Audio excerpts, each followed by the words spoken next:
Hi welcome to Dial sports. So T20 World Cup mega ఫైనల్కి మరి countdown మొదలైపోయింది.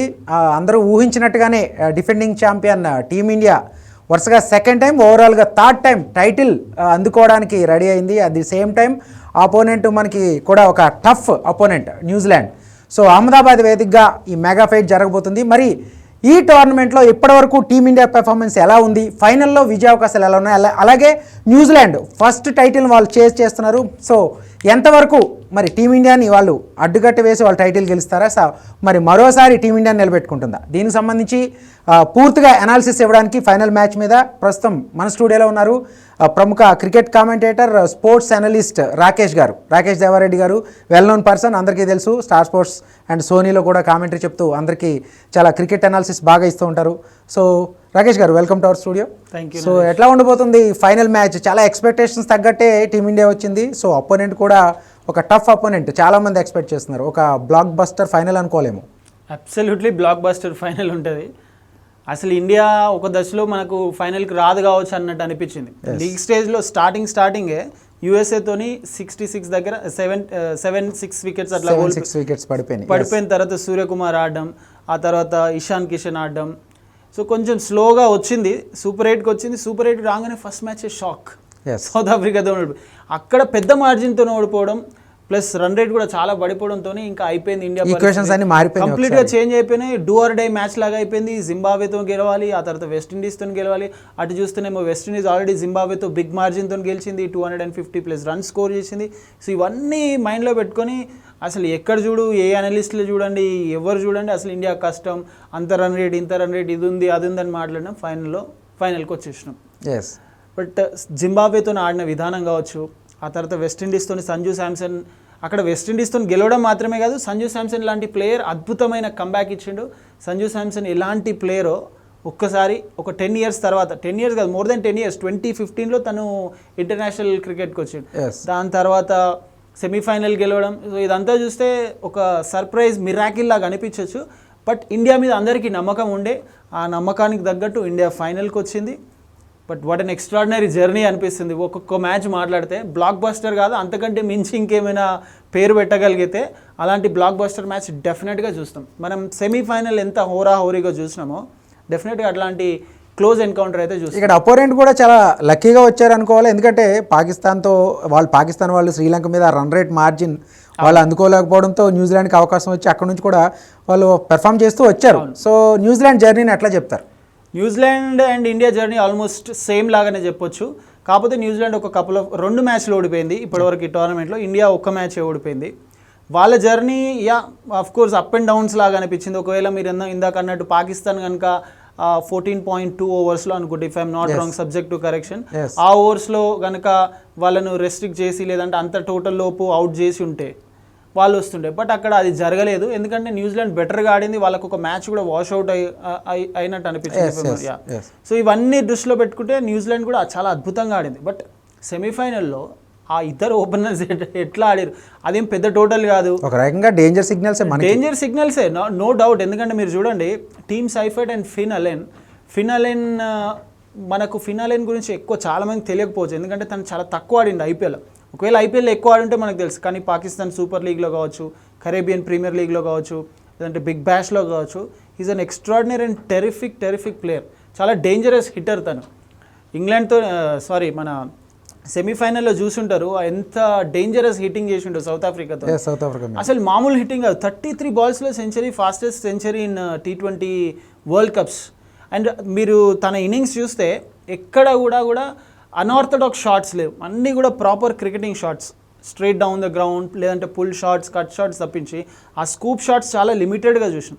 So proper cricketing shots ఆడాడు. Finn Allen ఉన్నాడు, team సైఫర్ట్ ఉన్నాడు, Glenn Phillips ఉన్నాడు, రచిన్ రవీంద్ర ఉన్నాడు, మిచెల్ శాంట్నర్ ఉన్నాడు, డారెల్ మిచెల్ ఉన్నాడు. ఎక్కువ ఆల్రౌండర్గా కనిపిస్తున్నాడు. అంత ఈజీ అనిపించదు. ఎంత స్ట్రాంగ్గా ఇండియా ఉందో న్యూజిలాండ్ కూడా అంతే స్ట్రాంగ్గా ఉంది. So it is going to be mouth watering contest. Okay, coming to the India batting lineup, Sanju Samson crucial టైంలో ఫామ్లోకి వచ్చి ఒక 2 మ్యాచ్ల్లో మ్యాచ్ విన్నింగ్ నాక్స్ ఆడాడు. మరి అభిషేక్ శర్మ మీద చాలా ట్రోలింగ్ అయితే నడుస్తూ ఉంది. అభిషేక్ శర్మ ఈ టోర్నమెంట్ మొత్తం మీద ఒక 50 చేశాడు ఐ థింక్. సో మిగిలిన మ్యాచ్లు ఎక్కడ కూడా అంత కాన్ఫిడెంట్గా ఆడినట్టు ఎక్కడ కనిపించలేదు. ఆ ప్రెషర్ అయితే ఫేస్ చేస్తున్నట్టున్నాడు బాగా. అంటే వరుసగా ఈ ఫెయిల్యూర్స్తోనే ఆ ప్రెషర్ వస్తుంది అనుకోవాలా లేకపోతే ఎట్లా? ఒకటి ఫెయిల్యూర్స్, ఇంకోటి వరల్డ్ కప్ ప్రెషర్, ఇంకోటి T20Iలో నెంబర్ 1 బ్యాటర్ అండ్ ఎక్స్పెక్టేషన్స్ కూడా ఎక్కువ ఉండే. దీనికంటే ముందు సంజు శాంసన్ ఫ్లాప్ షో చూసినాం న్యూజిలాండ్తో సౌత్ ఆఫ్రికా. సో తిన మీద ఎక్స్పెక్టేషన్స్ ఎక్కువ ఉండే. మీకు ఎక్స్పెక్టేషన్స్ ఎక్కువ ఉండి ఒక వరల్డ్ క్లాస్ ఈవెంట్స్కి వచ్చినప్పుడు ఆటోమేటిక్గా ప్రెషర్ ఉంటుంది. అండ్ మీరు చూడండి, మీరు ఎప్పుడైనా వరల్డ్ కప్స్కి వచ్చినప్పుడు మీరు బైలాటరల్ సిరీస్ ఆడినప్పుడు స్ట్రాంగ్ టీమ్స్తో ఆడినట్టు వీక్ టీమ్స్ అంటే అసోసియేట్ కంట్రీస్తో ఉండవు. సో అక్కడ పేస్ డౌన్ అవుతుంటుంది, కండిషన్స్ డిఫరెంట్గా ఉంటాయి. సో అక్కడ కొంచెం ఫ్లాప్ షో చూసినాం. But I feel it is all to do with confidence. అది ఆ కాన్ఫిడెన్స్ మిస్ అవుతుంది అభిషేక్ శర్మ బ్యాటింగ్ విషయంలో. అండ్ మోర్ ఓవర్ తను వేరే బ్యాటర్ లాగా టైం తీసుకొని లేదంటే పిచ్ కండిషన్స్ని అసెస్ చేసి బౌలర్ ఎట్లాంటి బౌల్ వేస్తున్నాడు అని చూసి ఆడే బ్యాటర్ కాదు. కానీ ఆడాలని చెప్పేసి చాలా మంది ఫార్మర్ క్రికెటర్స్ చెప్తున్నారు, ఎందుకంత తొందరపడుతున్నాడు అనేది.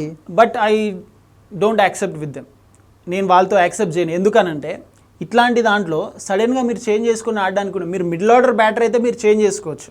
ఇప్పుడు ఫర్ ఎగ్జాంపుల్ మన తిలక్ వర్మని తీసుకోండి, తన నెంబర్ 3లో వచ్చే బ్యాటర్ తన బ్యాటింగ్ ఆర్డర్ చేంజ్ అయిన తర్వాత కూడా తన రిథమ్ అనేది కంటిన్యూ అవుతుంది, తను ఇంకా అగ్రెసివ్గా ఆడుతున్నాడు. బట్ వేరేస్ అభిషేక్ శర్మ అట్లా కాదు. మీరు ఓపెనర్గా ఉన్నప్పుడు కొత్త బాల్తో ఆడుతున్నప్పుడు చేంజెస్ ఎక్కడ చేసుకోవచ్చు? T20 ఫార్మాట్ కాకుండా 50 ఓవర్ ఆర్ టెస్ట్ ఫార్మాట్ అయినప్పుడు చేంజ్ చేసుకోవడానికి ఉంటుంది. T20లో మీరు మీ న్యాచురల్ బ్యాటింగే అది. ఇప్పుడు ఐపీఎల్లో చూడండి, సౌత్ ఆఫ్రికాలో ఆడిండు, ఆస్ట్రేలియాలో ఆడిండు, ఇండియాలో ఆడిండు, అక్కడ ఎక్కడ కూడా బ్యాటింగ్ చేంజ్ చేసుకోవాలి. ఇప్పుడు ఎట్లా అయితే ఆడుతున్నాడో అట్లనే ఆడిండు. కానీ ఇక్కడ ఫ్లాప్ షో చూస్తున్నాం, అక్కడ హిట్ షో చూసినాం. అంతే. Just that it is something to do with the mind set. Me mind set కొంచెం ఇప్పుడు next for example let's say ఫైనల్లో ఒక 2 బాల్ మిడిల్ అయ్యి ఒక 2 షాట్స్ మంచిగా తగిలి అప్పుడు సంజు శాంసన్ ఎంత పర్ఫెక్ట్గా ఆడుతుండో ఫ్లూయెంట్గా, కాన్ఫిడెన్స్ కూడా పెరుగుతుంది, ఆటోమేటిక్గా టచ్లోకి వచ్చేస్తాడు. అది మిస్ అవుతుంది. మీకు రన్స్ రానప్పుడు టీం మొత్తం పర్ఫామ్ చేసి మీరు ఒక్కరు పర్ఫామ్ చేయనప్పుడు ఖచ్చితంగా ఆ ప్రెషర్ అనేది ఉంటుంది. నేను కూడా ఆడాలి, నేను కూడా రన్స్ కొట్టాలని. ఆ ప్రెషర్ ఎప్పుడు రిలీవ్ అవుతుంది? మీరు వచ్చి ఒక 2 షాట్స్ మంచిగా ఆడి బౌలర్ని డామినేట్ చేస్తున్నానా లేదా అనేది బ్యాటర్కి తెలుస్తుంది. మనకు ఆ ఫ్లూయెన్సీ బ్యాటింగ్లో కనిపిస్తుంది. తను జింబాబ్వేతో 50 కొట్టినా కూడా ఆ 50లో ఆ ఫ్లూయెన్సీ కనిపించలేదు. సో అది రావాలి, ఫైనల్లో వస్తుందని ఎక్స్పెక్ట్ చేద్దాం. ఓకే, ఈ టోర్నమెంట్ స్టార్టింగ్ నుంచి కూడా ఇండియా బ్యాటింగ్ లైనప్ ఆర్డర్ కానీ చూసుకుంటే పెర్ఫార్మెన్స్ పరంగా ఎవరో ఒకళ్ళిద్దరు ఆడుతున్నారు, ఆ కన్సిస్టెన్సీ అనేది మిస్ అవుతుంది. సూర్యకుమార్ యాదవ్ కానీ, హార్దిక్ పాండ్యా, శివం దూబే వాళ్ళు ఏదో ఒక్కొక్క మ్యాచ్ ఆడినట్టు కనిపించింది. మరి ఫైనల్లో ఎట్లాంటి ఎక్స్పెక్టేషన్స్ వీళ్ళు రీచ్ అయ్యే అవకాశం? ఎందుకంటే లాస్ట్ మ్యాచ్లో 250 స్కోర్ చేస్తేనే కూడా మనం చివరి వరకు ఒక విధంగా మనకి జాకబ్ బెత్తల్ వణికించాడనే చెప్పాలి. సో అంత ప్లస్ స్కోర్ చేయాలంటే ఖచ్చితంగా మళ్ళీ వీళ్ళందరూ టుగెదర్ రాణించాలి, పెర్ఫామ్ ఇవ్వాలి. మరి వీళ్ళు చేయగలరు అంటారా? అహ్మదాబాద్ పిచ్ అసలే మనకి అంతగా కలిసి రాలేదు అనే ఒక సెంటిమెంట్ ఉంది. 2023 వరల్డ్ కప్ ఫైనల్, అలాగే రీసెంట్గా సూపర్ 8లో సౌత్ ఆఫ్రికా మీద కూడా సేమ్. సో మరి ఈ బ్యాటింగ్ లైనప్ గురించి వాళ్ళ కన్సిస్టెన్సీ అందుకుంటారంటారా? ఐ థింక్ మొన్నటి మ్యాచ్లో కొంచెం కన్సిస్టెంట్గా ఆడి అంటే టచ్లోకి వచ్చినట్టే. ఒక అభిషేక్ శర్మ మినహాయిస్తే సూర్య బాగానే ఆడిండు, శివం బాగా ఆడిండు, హార్దిక్ బాగా ఆడిండు, తిలక్ వర్మ కూడా ఎస్పెషల్లీ 300 స్ట్రైక్ రేట్ తో అతను 21 రన్సే క్రూషియల్ అయినాయి. శివం దుబే రన్స్ దానికంటే ముందు శివం దుబే సూపర్ 8లో అనుకుంటా లాస్ట్ 2 బౌండరీస్. సో కన్సిస్టెన్సీ ఉంది. స్పెషల్గా మొన్నటి మ్యాచ్లో సెమీఫైనల్లో అయితే టీం అంతా బెటర్గా కలిసికట్టుగా ఆడినట్టు అనిపించింది. ఒక్క అభిషేక్ శర్మ మినహాయిస్తే బ్యాటింగ్లో. బౌలింగ్కి వచ్చే వరకు వరుణ్ చక్రవర్తి ఫ్లాప్ షో కంటిన్యూ అవుతుంది. మీకు లీగ్ స్టేజ్లో 4 మ్యాచెస్లో 9 వికెట్స్ తీసిండు. ఆ తర్వాత జింబాబ్వేతో కానీ, సౌత్ ఆఫ్రికాతోనే కానీ, మొన్న ఇంగ్లాండ్తో కానీ చాలా ఎక్కువ ఎక్స్పెన్సివ్గా ప్రూవ్ అవుతుంది. అంటే వరుణ్ చక్రవర్తి బౌలింగ్ని డీకోడ్ చేస్తారు అనుకోవాలా? మోస్ట్లీ సునీల్ నారాయణ్ విషయంలో కూడా అదే. సునీల్ నారాయణ్ ఆ తర్వాత కంప్లీట్గా బ్యాటర్గా మారిపోయాడు తప్ప బౌలర్గా కన్సిడర్ చేయట్లేదు ఎవరు కూడా. సునీల్ నారాయణ్ ఆబ్వియస్గా మీరు మీ కెరియర్ ఎంత లాంగ్ స్పాన్ ఉంటుందో మీ వీక్నెసెస్ అంత బయటపడుతుంటాయి, మీ స్ట్రెంగ్స్ ఏందో బ్యాటర్స్కి అర్థమవుతుంటుంది, అండ్ దాన్ని ట్యాకిల్ చేయడానికి కూడా ఈజీ అవుతుంటుంది. సో వరల్డ్ కప్కి ఐ థింక్ క్లియర్గా ప్రిపేర్ అయ్యొచ్చు. మేబీ మనకు ఆస్ట్రేలియా రాలేదు కానీ ఒకవేళ ఆస్ట్రేలియా వచ్చినా కూడా వరుణ్ చక్రవర్తికి ఇదే ట్రీట్మెంట్ వస్తుండే కావచ్చు. ఎందుకంటే ప్రిపేర్ అయ్యి వస్తారు. శ్రీలంక కావచ్చు, Australia, New Zealand, south Africa, west Indies వీళ్ళంతా ఎట్లా హ్యాండిల్ చేయాలనేది ప్రిపేర్ అయ్యి వచ్చారు. And specially left hand batters మాత్రం వరుణ్ చక్రవర్తిని చాలా టార్గెట్ చేసి ఆడుతున్నారు. స్పెషలీ డివిలియర్స్ మన మిల్లర్ కావచ్చు, మొన్నటి మ్యాచ్లో జేకబ్ బెథెల్ కావచ్చు. సో లెఫ్ట్ హ్యాండ్ బ్యాటర్స్ చాలా టార్గెట్ చేస్తున్నారు. ఇన్ఫాక్ట్ రైట్ హ్యాండర్స్ అయితే ఈజీ అవుతుంది, ఎందుకంటే తనని పిక్ చేస్తున్నారు. జనరలీ మీకు మిస్టరీ స్పిన్నర్స్ని పిక్ చేయడం కష్టం, మీరు పిక్ చేసినా దెన్ యూ కెన్ డామినేట్, అదే జరుగుతుంది. Yes, okay. మీరు బౌలింగ్ గురించి మాట్లాడారు కాబట్టి ఈ టోర్నమెంట్లో టిల్ సెమీఫైనల్ వరకు India bowling up to the mark లేదనేది చాలామంది చెప్తున్నారు. ఎందుకంటే ప్రతి మ్యాచ్లో బూమ్రా తప్పిస్తే మిగిలిన బౌలర్లందరూ కూడా అబౌవ్ 10 రన్స్ అంటే ఒక లీక్ చేస్తున్నారు రన్స్. అది కొన్నిసార్లు లక్కీగా సెమీఫైనల్లో కూడా లక్కీగా మనం లాస్ట్ ఓవర్ దూబే వేసినా కానీ అంతకు ముందు ఓవర్ బూమ్రా కంట్రోల్ చేయకపోయి ఉంటే అది కంప్లీట్గా సీన్ రివర్స్ అయిపోయింది. సో ఇండియా బౌలింగ్ అటాక్ గురించి ఏం చెప్తారు ఈ పర్టికులర్ టోర్నమెంట్లో ఇప్పటి వరకు? T20లో చాలా కష్టం బౌలర్స్కి, వాళ్ళ జాబ్ అంత టఫ్ జాబ్ ఏది ఉండదు T20లో, ఎందుకంటే బ్యాటర్స్ విరుచుకు పడుతుంటారు. మొన్న 499 రన్స్ అనుకుంటా ఇండియా అండ్ ఇంగ్లాండ్ మ్యాచ్లో స్కోర్ చేసి, ఇంకా దాంట్లో చూడండి జాఫర్ ఆర్చర్ అయితే 60 రన్స్కి పోయిండు 4 ఓవర్స్లో 60+. Harshdeep Singh too many runs ఇచ్చిండు, వరుణ్ చక్రవర్తి రన్స్ ఇచ్చిండు, హార్దిక్ పాండ్యా కూడా పర్వాలేదు కానీ అంటే అంతకుముందు మ్యాచ్లో కూడా అంటే ఎక్స్పెన్సివ్ అయిపోతున్నారు బౌలర్స్ అందరూ. సో ఐ థింక్ T20లో 8 ఇప్పుడు చూస్తే ఇప్పుడున్న కాంటెంపరీ క్రికెట్లో మీరు 9 ఎకానమీ కనుక మెయింటైన్ చేస్తున్నారంటే మీరు బెస్ట్ బౌలర్ లాగా అయిపోయింది. అంటే all teams, only not just India, అన్ని టీమ్స్ పరిస్థితి అంతే ఉంది. ఎందుకంటే బ్యాటర్స్కి అర్థమైపోయింది ఇప్పుడు మీరు T20 format, shorter version format, ఎంత ఎక్కువ రన్స్ వస్తే వాళ్ళ టీంలో వాళ్ళ ప్లేస్ ఉంటుంది, విన్నింగ్ అవకాశాలు ఉంటాయి టీంకి. సో ఇప్పుడు మనం క్రికెట్ అంటే ఇట్ ఈస్ నాట్ 50-50, బ్యాటర్స్కి 50, బౌలర్స్కి 50 లేదు. 80% బ్యాటర్స్ గేమే, 20% బౌలర్స్ గేమ్. బట్ ఎస్పెషల్లీ T20లో కానీ batters win you matches, bowlers win you tournaments. Okay, మీకు బౌలర్సే చాలా క్రూషియల్గా మారుతారు. ఎందుకు హర్షదీప్ సింగ్కి అంత ఎక్స్పెన్సివ్ ఉన్న 18 కోట్లు పెట్టి పంజాబ్ తీసుకుంది, ఎందుకు బుమ్రాని ముంబై ఇండియన్స్ వదలట్లేదు? సో బౌలర్స్ చాలా కీ అవుతారు. వాళ్ళు ఎంత ఎక్స్పెన్సివ్ ఉన్నా కూడా క్రూషియల్ టైంలో వికెట్స్ తీస్తున్నారా లేదా? మొన్న బుమ్రా ఆ 2 ఓవర్లు 8-6 కనుక రాకుండా 1 ఓవర్లో 15, 1 ఓవర్లో 12 వచ్చుంటే ఫైనల్ ఓవర్ సిచ్యువేషన్ వేరే ఉంటుంది. సో అందుకే బౌలర్స్ ఎక్స్పెన్సివ్ ఉన్నా కూడా చాలా క్రూషియల్గా క్రూషియల్ టైంలో వాళ్ళు కీ రోల్ అవుతారు. సో ఇండియా బౌలర్స్ ఎక్స్పెన్సివ్ ఉన్నా కూడా వాళ్ళు కీ టైంలో వికెట్స్ తీస్తున్నారా లేదా అనేది చాలా ఇంపార్టెంట్. అట్లా అని చెప్పి అందరు ఎక్స్పెన్సివ్గా ప్రూవ్ అయ్యి వికెట్స్ అవసరమైన టైంలో వికెట్స్ తీయకుండా మొత్తం అయిపోయింది చేజారినంగా వికెట్స్ తీసినా కూడా ఏం లాభం లేదు. So I feel 8-9 economy is fine, but 10, 11, 12, 13 అంత వెళ్తున్నప్పుడు డెఫినెట్గా అది ఇండియా కొంచెం చూసుకోవాలి. బట్ బ్యాటింగ్ అండ్ బౌలింగ్లో కంపేర్ చేస్తే ఐ థింక్ బౌలింగ్ డెఫినెట్గా బిలో పార్ లాగానే అనిపించింది, ఎక్సెప్ట్ బుమ్రా. హర్షదీప్ అడపదప్ప అంత తప్పించి బిలో పార్ లాగానే, ఎస్పెషలీ సూపర్ 8s నుంచి. Yes. Okay, coming to the అంటే ఫైనల్ కాంబినేషన్ ఏదైనా మార్చే అవకాశం ఉంది, ఎందుకంటే అభిషేక్ శర్మ డ్రాప్ చేయాలి అనేది కొంతమంది అంటే వరుస ఫెయిల్యూర్స్లో వాళ్ళు అంటున్న డిమాండ్. అలాగే వరుణ్ చక్రవర్తి కూడా బౌలింగ్ అంత ఎక్స్పెన్సివ్గా ఇస్తున్నాడు కాబట్టి మిగిలిన compare with other bowlers, so మిగిలిన వాషింగ్టన్ సుందర్కి అవకాశం ఇస్తారా అనేది ఒక చర్చ అయితే నడుస్తుంది. మరి ఫైనల్కి ముందు ఏమైనా చేంజెస్ ఎక్స్పెక్ట్ చేయొచ్చా, లేదా అదే రిథమ్ అంటే విన్నింగ్ కాంబినేషన్ సెట్ దాన్ని డిస్టర్బ్ చేయకుండా ఉంటాడు గంభీర్? 99.9% చేంజ్ చేయకపోవచ్చు, కానీ ఆ 0.1% వాళ్ళు ఏమైనా ఆలోచన మార్చుకొని ఏషియా కప్ ఫైనల్లో కదా ఎట్లయితే చేంజ్ చేసి రింకు సింగ్ని ఫైనల్లో ఆడిపించారు అట్లాంటి ఛాన్స్ కూడా ఉంది. ఎందుకంటే మీరు అన్నట్టు వరుణ్ చక్రవర్తి చాలా ఎక్స్పెన్సివ్గా ప్రూవ్ అవుతున్నాడు కాబట్టి తన ప్లేస్లో మీరు అన్నట్టు వాషింగ్టన్ సుందరా, లేకుంటే మీకు ఇంకో ఆప్షన్ కూడా ఉంది, కుల్దీప్ యాదవ్ ఆప్షన్ ఉంది. ఎందుకంటే గ్రౌండ్ జర పెద్దది వాంకెడే అహ్మదాబాద్ లో భారీ షాట్లు ట్రై చేసినా కూడా అవుట్ అయిపోతారు, క్యాచెస్ దొరుకుతాయి బౌండరీ లైన్స్ దగ్గర. సో మీరు వాళ్ళ టీంలో ఉన్న బ్యాటర్స్ని దృష్టిలో పెట్టుకొని ఎంతమంది లెఫ్ట్ హ్యాండర్స్ ఉన్నారు టాప్ ఆర్డర్లో, ఎంతమంది రైట్ హ్యాండర్స్ ఉన్నారు. ఇప్పుడు 2 ఓపెనర్స్ ఉన్నారు, టీమ్ సైఫర్ట్ అండ్ ఫినాల్ అని, ఇద్దరు కూడా రైట్ హ్యాండ్ బ్యాటర్స్. ఆ తర్వాత ఒకవేళ రచిన్ రవీంద్ర వస్తే తను లెఫ్ట్ హ్యాండ్ బ్యాటర్. ఆ తర్వాత గ్లెన్ ఫిలిప్స్ వస్తాడు, చాప్మెన్ వస్తారు. సో లెఫ్ట్ రైట్ కాంబినేషన్లు ఎంత ఉన్నాయి, వాళ్ళు ఏ ఆర్డర్లో బ్యాటింగ్ వస్తారు, ఆ మిడిల్ ఓవర్లో ఎవరు చక్కగా బౌలింగ్ చేస్తారు, ఒకవేళ పవర్ ప్లేలో బౌలింగ్ చేయాలంటే శాంట్నర్ కూడా చివర్లో హిట్టింగ్ చేస్తారు. సో ఇవన్నీ దృష్టిలో పెట్టుకోవాల్సి వస్తుంది. వరుణ్ చక్రవర్తియా, లేదంటే వాషింగ్టన్ సుందరా, లేదంటే కుల్దీప్ యాదవ్, ఈ ఒక్క చేంజ్ మినహాయిస్తే I don't see any changes. And ఫైనల్గా అహ్మదాబాద్ పిచ్ గురించి ఏం చెప్తారు? ఎందుకంటే అక్కడ 2 types ఆఫ్ పిచెస్, మొత్తం 11 పిచెస్, సెంటర్ పిచెస్ ఉన్నాయి, red soil pitch and black soil pitch. మరి T20 అంటే లాట్ ఆఫ్ రన్స్ ఎక్స్పెక్ట్ చేస్తూ ఉంటారు. సో రెడ్ సాయిల్ కంటే బెటర్ దాన్ అంటే బ్లాక్ సాయిల్ పిచ్ని ప్రిఫర్ చేసే అవకాశం ఉంది. ఎందుకంటే ఆల్రెడీ అహ్మదాబాద్ ల్యాండ్ అవగానే డైరెక్ట్ గంభీర్ కూడా పిచ్ దగ్గర ఎక్కువ ఫోకస్ పెట్టినట్టు మనకు అర్థమవుతూ ఉంది ఆ ఫొటోస్లో.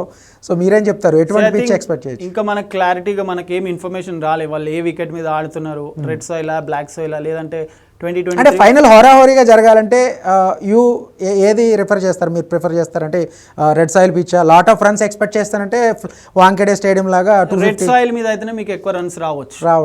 Okay. కానీ మనం సెమీఫైనల్ వరకు కూడా ఏ టీం టాస్ గెలిచినా బౌలింగ్ తీసుకుంటుందని మాట్లాడుకున్నాం. కానీ ఫైనల్ యు నెవర్ నో, అంత ప్రెషర్ని ఇండియా హ్యాండిల్ చేయగలుగుతా లేదు. ఎందుకంటే మొన్న సూర్యకుమార్ యాదవ్ కూడా టాస్ మేము గెలిచినా కూడా మేము ఫస్ట్ బ్యాటింగ్ చేస్తున్నాయని చెప్పి, బట్ అది నిజంగా తను వాళ్ళు ఆ డిసిషన్ తీసుకొని చెప్పిరా, లేదంటే ఎందుకు మేము కూడా బౌలింగే తీసుకునే వాళ్ళమని చెప్పకుండా బ్లఫ్ చేసిండు అనేది తెలియదు. But end of the day ఆ రిజల్ట్ మనకైతే అనుకూలంగా. చాలా మంది ఎక్స్పెక్టేషన్ ఏంటంటే చేజింగ్ లో కాస్త ప్రెషర్ ఉంటుంది, ఎక్కడైనా బౌలర్స్ కి ఒక ఇద్దరు బౌలర్ క్లిక్ అయినా కూడా అపోనెంట్ డౌన్ అవుతుంది. సో అందుకని ఫస్ట్ బ్యాటింగ్ ప్రిఫర్ చేస్తారేమో టాస్ గెలిచి. మోస్ట్ లైక్లీ చేయొచ్చు, బట్ కండిషన్స్ చూసి ఇప్పుడు ఆల్రెడీ సమ్మర్ స్టార్ట్ అయింది, డే అంతా ఎండ్ ఉంటుంది కాబట్టి ఈవినింగ్ డెఫినెట్గా డ్యూ వస్తుంది. సో డ్యూ వచ్చినప్పుడు సెకండ్ బౌలింగ్ చేయడం కష్టం అవుతుంటుంది. అది మైండ్లో పెట్టుకుంటారా, లేదంటే ఫైనల్ కాబట్టి ఫస్ట్ బ్యాటింగే చేయాలి, లేదు సెకండ్ బ్యాటింగ్ చేస్తే ప్రెషర్ ఉంటుంది అని చెప్పి. ఎందుకంటే 2023 వరల్డ్ కప్లో ఒక చిన్న ఎగ్జాంపుల్, మ్యాచ్ స్టార్ట్ అయ్యే గంట కంటే ముందు వరకు కూడా ఆస్ట్రేలియా ఒకవేళ టాస్ గెలిస్తే మేము ఫస్ట్ బ్యాటింగ్ చేస్తామని నిర్ణయించుకున్నారు. కాకపోతే ఆ లాస్ట్ 1 hour ప్యాట్ కమిన్స్ వాళ్ళ క్యాప్టెన్, వాళ్ళ కోచ్ని, వాళ్ళ ప్లేయర్స్ని అందరినీ కన్విన్స్ చేసి మనం ఖచ్చితంగా బౌలింగ్ తీసుకోవాలి, ఎందుకంటే ఇది మిక్స్డ్ వికెట్, డెఫినెట్గా సెకండ్ బ్యాటింగ్కి అనుకూలంగా ఉంటుంది. కానీ అక్కడ 50 over ఫార్మాట్, ఇది T20 ప్లస్ అది డే అండ్ నైట్ గేమ్, ఇది ప్యూర్లీ నైట్ గేమ్. సో ఇవన్నీ మైండ్లో పెట్టుకొని, బట్ ఐ థింక్ ఫైనల్ కాబట్టి ఫస్ట్ బ్యాటింగ్ చేసి నెవర్ నో. మనం సెమీఫైనల్ వరకు ముందు కూడా 200 runs అసలు నేనైతే ఎక్స్పెక్ట్ చేయలేదు, 200 వస్తుందని ఎక్స్పెక్ట్ చేయలేదు. 180, 190 వరకు అనుకున్నా. కానీ సంజు శాంసన్ కొట్టిన విధానం, లేదంటే నెక్స్ట్ వచ్చిన బ్యాటర్స్ దాన్ని మొమెంటమ్ని క్యారీ చేసిన విధానం చూస్తే 250 nobody would have expected. ఇక్కడ కూడా అంతే, మనం 180, 190 అనుకుంటే 200 రావచ్చు, 220 రావచ్చు, 180, 190 అనుకుంటే 140 కూడా రావచ్చు. నెవర్ నో సిచ్యువేషన్ ఎట్లా చేంజ్ అవుతుంది. Very tough call. టాస్ గెలిస్తే ఏం చేస్తారు, పిచ్ ఎట్లా ఉంటుంది, ఇవన్నీ చాలా కష్టంగా ఉంది. ఓకే, ఫైనల్గా మీ score prediction and winning team percentage prediction ఎట్లా చెప్తారు? సో విన్నింగ్ టీమ్ అయితే I would say 50-50, purely 50-50. New Zealand అంత చిన్న టీమ్ కాదు. న్యూజిలాండ్ ఎట్లాంటి టీం అంటే మన సినిమాల్లో లేదంటే కొన్ని చిన్న సినిమాలు వస్తాయి, ఎలాంటి పబ్లిసిటీ లేకుండా వస్తుంది, కానీ తర్వాత పెద్ద హిట్ కొడతాయి. న్యూజిలాండ్ కూడా అట్లాంటి టీం, వాళ్ళు ఎలాంటి పబ్లిసిటీ చేసుకోరు, అసలు దేనికి హడావిడి చేయరు, కూల్గా కామ్గా వాళ్ళ పని ఏదో వాళ్ళు చేసుకొని వెళ్ళిపోతారు. సో డెఫినెట్గా వాళ్ళు బ్యాక్ ఎండ్లో ప్లాన్ చేస్తుంటారు, అభిషేక్ని ఎట్లా అవుట్ చేయాలి, ఇప్పుడు అందరి ప్లాన్ సంజుని ఎట్లా త్వరగా అవుట్ చేయాలి, ఎందుకంటే తను ఉన్న ఫామ్కి. ఆ తర్వాత ఇషాన్ కిషన్ వచ్చి ఆడుతున్నాడు. సో వాళ్ళు ప్రాపర్ ప్లాన్ చేసి ఉంటారు, అందుకే 50-50. ఓకే, బట్ ఫస్ట్ బ్యాటింగ్ చేసే టీం అయితే నేను మేబీ 180, 190 ఎక్స్పెక్ట్ చేస్తున్నా. అది విన్నింగ్ స్కోర్ అనుకోవాలా 180, 190? ఇందాకనే చెప్పిన, మనం లాస్ట్ మ్యాచ్ లో 180 ఎక్స్పెక్ట్ చేస్తే 250 పోయింది. సో ఇప్పుడు T20 అసలు ఎక్స్పెక్టేషన్స్ కి అసలు మనం ఎక్స్పెక్ట్ చేయడానికి కూడా లేదు, అట్లా అయిపోయింది. బట్ ఐ థింక్ 180 అయితే ఎక్స్పెక్ట్ చేయొచ్చు. It all depends on a team batting first చేసినా, వాళ్ళ ఓపెనర్స్ ఇచ్చే స్టార్ట్ మీదనే వాళ్ళు నిర్ణయించే టార్గెట్. వాళ్ళు పవర్ ప్లేలో ఇద్దరు ఓపెనర్స్ ఎట్లా ఆడుతున్నారు, తొందరగా వికెట్స్ లూజ్ అవ్వకుండా ఆడి మంచి రన్స్ పెడితే పెద్ద స్కోర్ వస్తుంది. ఒకవేళ సెకండ్ బ్యాటింగ్ చేసే టీం కూడా ఫస్ట్ బ్యాటింగ్ చేసినప్పుడు ఎట్లయితే చేసారో పెద్ద టోటల్ పెడితే, సెకండ్ బ్యాటింగ్ కూడా ఫస్ట్ వచ్చి పవర్ ప్లేలో మంచి స్టార్ట్ ఇచ్చారు అనుకోండి, అది కూడా క్యారీ అవ్వచ్చు. So it all depends on power play. Match నిర్ణయించేది power play plus openers. Okay, thank you very much Rakesh గారు. చూసారు కదా మరి మన రాకేష్ గారు అనాలిసిస్ ఏంటంటే blockbuster final 50-50 chances for both teams. ఎందుకంటే ఎవరిని కూడా మనం అన్ప్రెడిక్షన్ అని తక్కువ అంచనా వేసే వీలు లేదు, ఎందుకంటే ఒక బెస్ట్ టీమ్సే ఫైనల్కి వచ్చినాయి కాబట్టి. రెండు టీమ్స్లో కూడా T20 హిట్టర్స్ ఉన్నారు. సో ఒక రన్ ఫెస్టివల్ అయితే అహ్మదాబాద్ స్టేడియంలో ఖచ్చితంగా ఉంటుందనే చెప్పేసి రాకేష్ గారు చెప్తున్నారు. Keep watching dial sports.